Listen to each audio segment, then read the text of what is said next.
क्या आप सोच सकते हैं कि अंतरिक्ष से लौटी एक मामूली सी चीज पूरी इंसानियत को एक ऐसे भयानक अंत की तरफ धकेल सकती है, जहां इंसान खुद एक चलता फिरता जिंदा बम बन जाए। एक ऐसा खौफनाक मंजर जहां आपका अपना ही कोई करीबी आपके सामने आए और उसका शरीर किसी दरिंदे की तरह फट जाए। आज की ये कहानी एक ऐसे ही रूह खंपा देने वाले खौफ और मिलिट्री के एक ऐसे छिपे हुए राज के बारे में है, जिसे सुनने के बाद शायद अगली बार आप किसी सुनसान जगह पर जाने से पहले 100 बार सोचेंगे। कहानी की शुरुआत होती है रोम के एक बेहद खूबसूरत और शांत इलाके से, जहां डॉक्टर हीरो मार्टिन्स नाम की एक माइक्रोबायोलॉजिस्ट अपनी आम जिंदगी जी रही थीं। लेकिन उनकी ये शांति तब हमेशा के लिए बिखर जाती है जब उनके पास नासा स्पेस बायोसाइंसेज रिसर्च से एक बेहद अर्जेंट कॉल पैच की जाती है। फोन की दूसरी तरफ इनोस मिंजारा नाम का एक शख्स था, जिसकी सांसें बुरी तरह फूल रही थीं और उसकी आवाज में मौत का साफ खौफ महसूस किया जा सकता था। वो चीखते हुए डॉक्टर हीरो से कहता है कि ऑस्ट्रेलिया के एक बेहद दूरदराज इलाके किविरकुरा में सब लोग मर रहे हैं, हर तरफ सिर्फ लाशें बिछी हैं। वो रोते हुए बताता है कि साल 1970 के दशक में उसके अंकल को जमीन पर गिरा हुआ नासा का एक पुराना ऑक्सीजन टैंक मिला था, जिसे उन्होंने अपने घर के बाहर लाकर रख दिया था। लेकिन अब अचानक उस टैंक के अंदर से कुछ बेहद भयानक बाहर निकल आया है, जो एक एक करके सबको निगल रहा है। इससे पहले कि डॉक्टर हीरो उस घबराए हुए शख्स से कुछ और पूछ पाती या कोई और जानकारी जुटा पाती, फोन की दूसरी तरफ से आवाज आना बंद हो जाती है और लाइन हमेशा के लिए कट जाती है। इस रहस्यमयी और डरावनी कॉल के बाद डॉक्टर हीरो मार्टिन्स बिना एक पल गंवाए सीधे ऑस्ट्रेलिया के उस बदकिस्मत गांव किविरकुरा के लिए रवाना हो जाती हैं। उनके साथ DTRA यानी डिफेंस थ्रेट रिडक्शन एजेंसी के 2 जांबाज ऑफिसर मेजर रॉबर्ट क्विन और लेफ्टिनेंट कर्नल ट्रिनी रोमानो भी मौजूद थे। जब वे तीनों उस गांव की सीमा में कदम रखते हैं तो वहां का सन्नाटा उनके दिलों में एक अजीब सा डर पैदा कर देता है। पूरा गांव किसी भूतिया जगह की तरह लग रहा था। चारों तरफ नजर दौड़ाने पर उन्हें 14 घर और 12 गाड़ियां तो दिखाई देती हैं, लेकिन पूरे इलाके में एक भी जिंदा इंसान या जानवर नजर नहीं आता। ऐसा लगता था जैसे पूरी की पूरी आबादी अचानक हवा में गायब हो गई हो। मेजर रॉबर्ट को शुरुआत में लगता है कि यह शायद कोई मामूली गैस लीक या रेडिएशन का मामला है, लेकिन डॉक्टर हीरो उन्हें आगाह करती हैं कि मामला उससे कहीं ज्यादा संगीन है। वो बताती हैं कि 70 के दशक में नासा ने अंतरिक्ष में रिसर्च के लिए एक बेहद खतरनाक और जानलेवा पैरासिटिक फंगस भेजा था, जो इतनी तेजी से म्यूटेट होता है कि किसी भी जीव के शरीर के मुताबिक खुद को ढाल सकता है। और बदकिस्मती से वही फंगस इस टैंक के साथ वापस धरती पर आ गिरा था। वे तीनों धीरे धीरे कदमों से आगे बढ़ते हुए आखिरकार उसी ऑक्सीजन टैंक के सामने जा पहुंचते हैं। वहां जमीन पर पड़े सामान को देखकर डॉक्टर हीरो के पैरों तले जमीन खिसक जाती है। वो नोटिस करती हैं कि उस गांव के रहने वाले शख्स ने अज्ञानता में उस टैंक को साफ करने के लिए साधारण डिश सोप और आलू के मलबे का इस्तेमाल किया था। उन्हें तुरंत अपनी साइंटिफिक रिसर्च से यह समझ आ जाता है कि सोडियम पामिटेट और स्टार्च के इस मिश्रण ने उस सोए हुए फंगस के लिए एक बेहतरीन और ताकतवर प्रो ग्रोथ एनवायरनमेंट यानी भोजन का काम किया। जैसे ही उस टैंक को थोड़ा सा पानी मिला, वो फंगस सदियों की नींद से जाग उठा और तेजी से मल्टीप्लाई होने लगा। टैंक के भीतर अब कोई साधारण फंगस नहीं, बल्कि एक बेहद विशाल, भूखा और हेट्रोट्रोफिक जीव पनप चुका था, जो अपने नए शिकार की तलाश में था। तभी ट्रिनी रोमानो को पास ही के एक घर की छत पर कुछ अजीब दिखाई देता है। जब वे करीब जाते हैं तो उन्हें एक ऐसी खौफनाक लाश मिलती है जिसे देखकर मजबूत से मजबूत दिल का इंसान भी कांप जाए। उस मृत शरीर की त्वचा पर जगह जगह गहरे गड्ढे बन चुके थे। उसका मांस अंदर से फटकर बाहर आ चुका था और सबसे हैरान करने वाली बात यह थी कि उसकी खोपड़ी की साठों सीम लाइंस यानी हड्डियां बीच से पूरी तरह अलग हो चुकी थीं। रॉबर्ट बेहद हैरान होकर पूछता है कि आखिर कोई इंसान इस तरह कैसे फट सकता है। तब डॉक्टर हीरो एक ऐसा कड़वा सच बताती हैं जो रीढ़ में सिहरन पैदा कर देता है। वो कहती हैं कि यह फंगस जब किसी मेजबान के शरीर में जाता है तो वो उसके नर्वस सिस्टम, उसके दिमाग की सोचने समझने की शक्ति, उसके रिफ्लेक्सेस और उसकी इच्छाओं पर पूरी तरह काबू कर लेता है। यह फंगस उस संक्रमित इंसान के दिमाग को मजबूर करता है कि वो अपने आसपास की सबसे ऊंची जगह, जैसे किसी घर की छत या पेड़ पर चढ़ जाए। वहां जाने के बाद फंगस उस इंसान के शरीर के अंदरूनी अंगों को खाकर अपनी तादाद इतनी बढ़ा लेता है कि वो शरीर उस दबाव को झेल नहीं पाता और एक भयानक धमाके के साथ फट जाता है, ताकि उसके लाखों अदृश्य स्पोर्स हवा में तैरते हुए दूर दूर तक फैल सकें और नए शिकार ढूंढ सकें। यह खौफनाक राज जानने के बाद रॉबर्ट समझ जाता है कि अब यहाँ रुकना मौत को दावत देने जैसा है। वो तुरंत डॉक्टर हीरो से सैंपल लेने और वहां से भागने के लिए कहता है, लेकिन तभी कुदरत उनके साथ एक ऐसा खौफनाक खेल खेलती है जिसकी उम्मीद किसी ने नहीं की थी। थी। डॉक्टर हीरो के हेजमेट सूट के भीतर अचानक तापमान बढ़ने लगता है और हवा के लीक होने की आवाज आती है। डॉक्टर हीरो को अपने कानों के पीछे एक अजीब सी खुजली और जलन महसूस होने लगती है। रॉबर्ट और ट्रिनी घबराकर उनसे पूछते हैं कि क्या वो ठीक हैं, लेकिन तब तक बहुत देर हो चुकी थी। उस जानलेवा फंगस के स्पोर्स डॉक्टर हीरो के खून में शामिल हो चुके थे। अचानक उनकी आंखें पूरी तरह सफेद हो जाती हैं, उनका चेहरा विकृत होने लगता है और उनके दिमाग के भीतर सिर्फ एक ही गूंज सुनाई देने लगती है, स्प्रेड स्प्रेड स्प्रेड। फंगस के वश में आते ही डॉक्टर हीरो अपनी सुध बुध खो बैठती हैं और अपनी बंदूक तानकर पागलों की तरह रॉबर्ट और ट्रिनी पर ही हमला कर देती हैं। रॉबर्ट चिल्लाता है, उन्हें रोकने की कोशिश करता है, लेकिन डॉक्टर हीरो पूरी तरह एक हिंसक दरिंदे में बदल चुकी थीं। आत्मरक्षा में और खुद को उस संक्रमण से बचाने के लिए भारी मन से रॉबर्ट को अपनी ही डॉक्टर पर गोली चलानी पड़ती है। डॉक्टर हीरो वहीं ढेर हो जाती हैं, लेकिन मरते मरते भी उनके चेहरे पर एक डरावनी मुस्कान थी। इस दिल दहला देने वाले हादसे के बाद अमेरिकी सरकार और मिलिट्री हरकत में आती है। वे इस पूरे गांव को हमेशा के लिए नक्शे से मिटाने के लिए उस पर व्हाइट फास्फोरस के बम गिराकर उसे राख कर देते हैं। लेकिन उस फंगस का जो सैंपल पहले ही लिया जा चुका था, उसे दुनिया की नजरों से छिपाने के लिए कैंसस के एटचिसन इलाके में मौजूद एक बेहद गहरी, सुनसान और बंद हो चुकी सरकारी माइन यानी खदान के सब लेवल 4 में हमेशा के लिए सील कर दिया जाता है। सरकार को लगता था कि कंक्रीट की मोटी दीवारों और बर्फ जैसी ठंडक के बीच यह शैतान हमेशा के लिए सो जाएगा। समय का पहिया घूमता है और कहानी सीधे 18 साल आगे बढ़ जाती है। वर्तमान समय में उसी पुरानी खदान के ऊपरी हिस्से को एक आम कमर्शियल स्टोरेज कंपनी में बदल दिया गया है, जहां लोग अपना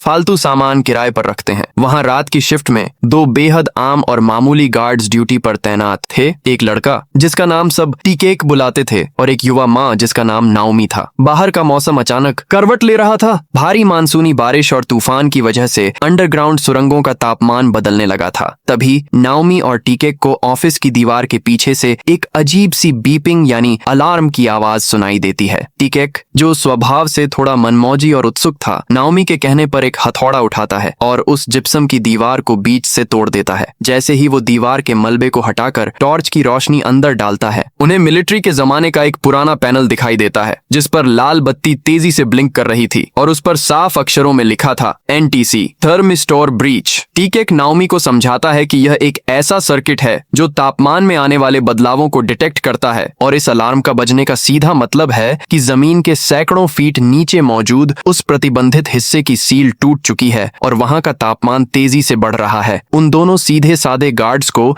इस बात का रत्ती भर भी अंदाजा नहीं था कि जिस दीवार में उन्होंने आज कौतूहलवश सुराख किया है, उसके ठीक नीचे 18 साल पहले दफनाया गया वो खौफनाक दरिंदा न सिर्फ जाग चुका है, बल्कि बाहर आने के लिए अपनी कड़ियां तोड़ रहा है। अब उस अंधेरी सुरंग के मुहाने पर खड़े इन दोनों मासूमों की जिंदगी और पूरी दुनिया का भविष्य एक ऐसे मोड़ पर आ चुका था जहां से वापसी का कोई रास्ता नहीं था। दीवार के पीछे मिले उस गुप्त सरकारी रास्ते को देखकर टीकेक और नाओमी के मन में डर और उत्सुकता दोनों एक साथ जाग उठते हैं। वहां एक लोहे की संकरी ट्यूब लैडर यानी पाइप वाली सीढ़ी लगी थी, जो नीचे घने अंधेरे में गायब हो रही थी। टीकेक नाओमी को मना करता है कि नीचे जाना खतरे से खाली नहीं है, लेकिन नाओमी का खोजी दिमाग और उस अलार्म की लगातार गूंज उसे रुकने नहीं देती। आखिरकार दोनों अपनी टॉर्च चमकाते हुए उस प्रतिबंधित और सील की जा चुकी सरकारी खदान के सब लेवल 4 की तरफ बढ़ने का फैसला करते हैं। जैसे जैसे वे नीचे उतर रहे थे, हवा भारी और ठंडी होती जा रही थी। सैकड़ों फीट नीचे पहुंचने पर उनके सामने कंक्रीट की एक विशाल और सुनसान दुनिया खुलती है। वहां दीवारों पर बड़े बड़े अक्षरों में DTRA,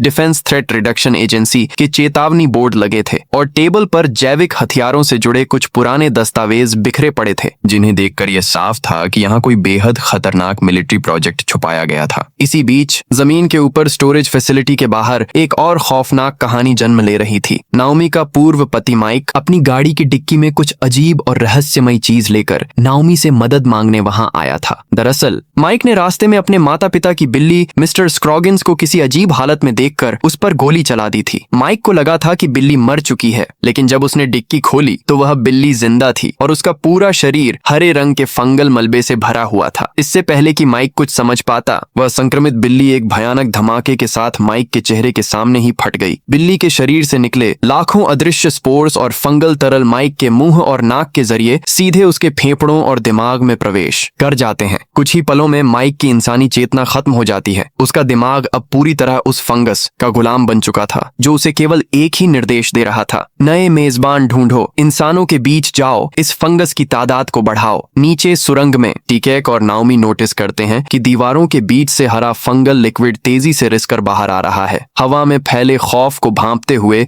वे दोनों बिना एक पल गंवाए लिफ्ट की तरफ भागते हैं। जैसे ही लिफ्ट का दरवाजा खुलता है वे अंदर जाने के लिए कदम बढ़ाते हैं, लेकिन सामने का नजारा देखकर उनके पैरों तले जमीन खिसक जाती है। लिफ्ट के भीतर एक जंगली हिरण खड़ा था जो पूरी तरह संक्रमित हो चुका था। उसकी आंखें सफेद थीं और उसके शरीर की नसें हरी पड़ चुकी थीं। वह हिरण इंसानों को देखते ही पागलों की तरह चीखता है और इससे पहले कि वे पीछे हट पाते वह हिरण एक जोरदार धमाके के साथ उनके ठीक सामने फट जाता है। लिफ्ट की दीवारें और फर्श हरे फंगल मांस से सन जाते हैं। ये देखकर टीकेक और नाओमी के होश उड़ जाते हैं कि यह फंगस अब जानवरों के शरीर को एक जैविक बम की तरह इस्तेमाल कर रहा है ताकि हवा के जरिए फैल सके। वे दोनों सीढ़ियों के रास्ते हांफते हुए किसी तरह ग्राउंड फ्लोर पर वापस आते हैं, लेकिन मौत पहले से ही उनका रास्ता रोके खड़ी थी। गलियारे के मोड़ पर अचानक उनके सामने माइक आ जाता है। माइक की हालत अब किसी लाश जैसी हो चुकी थी। उसके मुंह से लगातार हरा गाढ़ा तरल टपक रहा था और वह अजीब तरह से हांफते हुए नाओमी का नाम पुकार रहा था। नाओमी, हमारे फंगस को बढ़ाना है। माइक को अपनी तरफ झपटता देख टीकेक अपनी पूरी ताकत से नाओमी को खींचता है और पास ही मौजूद एक मजबूत लोहे के शटर वाले स्टोरेज यूनिट के अंदर दोनों बंद हो जाते हैं। माइक बाहर से पागलों की तरह उस लोहे के शटर को पीटना और कुचलना शुरू कर देता है, जिससे पूरी बिल्डिंग में उसकी डरावनी आवाजें गूंजने लगती हैं। अंदर बंद नाओमी घबराहट में दीवार पर लगे मिलिट्री इमरजेंसी फोन को उठाती है और उस पर लिखे नंबर को डायल करती है। यह कॉल सीधे मेजर रॉबर्ट क्विन के पास ट्रांसफर होती है जो उस समय एक स्पेशल मिलिट्री एयरक्राफ्ट से कैंसस की तरफ ही आ रहे थे। नाओमी चीखते हुए बताती है कि जमीन के नीचे से कोई भयानक वायरस या फंगस बाहर आ गया है और लोग संक्रमित होकर फट रहे हैं। रॉबर्ट उसकी आवाज सुनते ही गंभीर हो जाता है और कहता है, मैं जानता हूं तुम किस चीज की बात कर रही हो। वह फंगस वापस जाग चुका है। मेरी बात ध्यान से सुनो। किसी भी कीमत पर उस हरे लिक्विड को अपनी त्वचा से मत छूने देना और उस यूनिट के अंदर ही बंद रहो। मैं कुछ ही मिनटों में वहां पहुंच रहा हूं। नाओमी फोन रखती है, लेकिन तभी बाहर गाड़ियों के रुकने और हंसने बोलने की आवाजें आने लगती हैं। दरअसल उस फैसिलिटी का भ्रष्ट मैनेजर ग्रिफिन अपने कुछ लोकल गुंडों और दोस्तों के साथ वहां अवैध रूप से छुपाए गए महंगे 70 इंच 4K टीवी के स्टॉक को चुराने और ब्लैक मार्केट में बेचने के लिए ठीक उसी समय वहां दाखिल हो चुका था। उन्हें इस बात का जरा भी अंदाजा नहीं था कि वे सीधे एक भूखे दरिंदे के जबड़े में कदम रख चुके हैं। मैनेजर ग्रिफिन और उसके बेखबर साथी जैसे ही चोरों की तरह दबे पांव बेसमेंट के गलियारे में पहुंचते हैं, उनका सामना शटर के बाहर खड़े पूरी तरह विकृत हो चुके माइक से हो जाता है। ग्रिफिन के दोस्त उसे कोई नशेड़ी समझकर हटाने की कोशिश करते हैं, लेकिन इससे पहले कि कोई कुछ समझ पाता, माइक के शरीर के भीतर फंगल प्रेशर अपनी चरम सीमा पर पहुंच जाता है और वह एक खौफनाक चीख के साथ ग्रिफिन के साथियों के ठीक सामने किसी बम की तरह फट जाता है। हरा गाढ़ा लिक्विड और संक्रमित मांस के टुकड़े उन सभी के चेहरों और शरीर पर जाकर गिरते हैं। पूरी फैसिलिटी में एक रूह कंपा देने वाली चीख पुकार मच जाती है। संक्रमण इतनी घातक गति से फैलता है कि ग्रिफिन के दोस्त देखते ही देखते इंसानी रूप खोने लगते हैं। उनकी आंखें सफेद हो जाती हैं और वे पागलों की तरह दीवारों को नोचने लगते हैं। इसी भयानक अफरा तफरी के बीच ठीक उसी वक्त फैसिलिटी के मुख्य दरवाजे को तोड़ते हुए मेजर रॉबर्ट क्विन अपनी पुरानी और जांबाज साथी ट्रिनी रोमानो के साथ अंदर दाखिल होते हैं। रॉबर्ट के हाथ में मिलिट्री का एक भारी और गुप्त सूटकेस था, जिसे देखकर टीकेक के पैरों तले जमीन खिसक जाती है। टीकेक चिल्लाता है, क्या तुम पागल हो? तुम यहाँ एक सूटकेस न्यूक्लियर बम यानी परमाणु हथियार लेकर आए हो? रॉबर्ट बिना वक्त गंवाए नाओमी और टीकेक को लेवल 4 हैजमैट सूट सौंपता है और बेहद गंभीर आवाज में कहता है, इस फंगस की रफ्तार और म्यूटेशन को रोकने का अब दुनिया में सिर्फ एक ही रास्ता बचा है, इस पूरी अंडरग्राउंड सुरंग को परमाणु धमाके से उड़ाना। धमाका जमीन के सैकड़ों फीट नीचे होगा, जिससे कंक्रीट की चट्टानें इस रेडिएशन को सोख लेंगी और बाहर कोई वायुमंडलीय फॉलआउट नहीं फैलेगा, लेकिन यह शैतानी फंगस हमेशा के लिए जलकर राख हो जाएगा। रॉबर्ट की पीठ में पुरानी मिलिट्री इंजरी की वजह से गहरा दर्द था, जिसके कारण वह झुक भी नहीं पा रहा था। वह नाओमी और टीकेक से कहता है कि तुम दोनों को इस बम को लेकर वापस सब लेवल 4 के मुहाने पर जाना होगा और इसे एक्टिव करना होगा, जबकि मैं और ट्रिनी ऊपर रहकर बाहर भागने की कोशिश करने वाले संक्रमित जीवों को यहीं ढेर करेंगे। नाओमी और टीकेक उस भारी सूटकेस बम को उठाकर दोबारा उसी घने अंधेरे और खौफनाक ट्यूब लैडर से नीचे उतरते हैं। नीचे का मंजर अब किसी नरक जैसा हो चुका था। वह हरा फंगस अब केवल दीवारों तक सीमित नहीं था, बल्कि वह पानी की मुख्य सप्लाई लाइनों और बड़े पाइपों के भीतर घुस चुका था। वे तुरंत सूटकेस खोलकर बम का टाइमर सेट करने की कोशिश करते हैं, लेकिन तभी मिलिट्री का वह पुराना टाइमर सर्किट पूरी तरह अनस्टेबल अस्थिर हो जाता है और स्क्रीन पर बची हुई मिनट्स की संख्या तेजी से घटने लगती है। बम किसी भी वक्त फट सकता था। भारी और असहज हैजमैट सूट्स की वजह से वे सीढ़ियों पर तेजी से चढ़ नहीं पा रहे थे, इसलिए मौत को अपने सिर पर मंडराता देख वे दोनों अपने सूट्स को वहीं फाड़कर फेंक देते हैं और अपनी पूरी ताकत से ऊपर ग्राउंड फ्लोर की तरफ भागते हैं। ऊपर लॉबी में मेजर रॉबर्ट क्विन अपनी राइफल से उन संक्रमित गुंडों को एक एक करके मौत के घाट उतार रहा था जो बाहर खुली हवा में भागने की फिराक में थे। तभी लालची मैनेजर ग्रिफिन रॉबर्ट की गाड़ी की चाबी छीनकर उसे ही पीछे छोड़ने की कोशिश करता है, लेकिन ट्रिनी रोमानो सही वक्त पर अपनी गाड़ी लेकर वहां पहुंचती है और रॉबर्ट को बचा लेती है। नाओमी और टीकेक आखिरी चंद सेकंड्स बचते ही बेसमेंट के दरवाजे से बाहर की तरफ छलांग लगाते हैं और ट्रिनी की चलती हुई गाड़ी के पिछले हिस्से में कूद जाते हैं। ठीक उसी पल जमीन के सैकड़ों फीट नीचे एक विनाशकारी परमाणु विस्फोट होता है। एक भयानक मध्यम गड़गड़ाहट के साथ पूरी धरती हिल उठती है। स्टोरेज फैसिलिटी का कंक्रीट का ढांचा अंदर ही अंदर ढह जाता है। गाड़ियां हवा में उछल जाती हैं और वह जानलेवा फंगस हमेशा हमेशा के लिए जमीन के मलबे के नीचे दफन होकर खाक हो जाता है। रॉबर्ट क्विन को पूरी दुनिया एक नेशनल हीरो के रूप में देखने लगती है। वहीं दूसरी तरफ इस खौफनाक मंजर के इकलौते गवाह नाओमी और टीके, जिसका असली नाम ट्रेविस था, इस भयानक तबाही से सुरक्षित बाहर आ जाते हैं।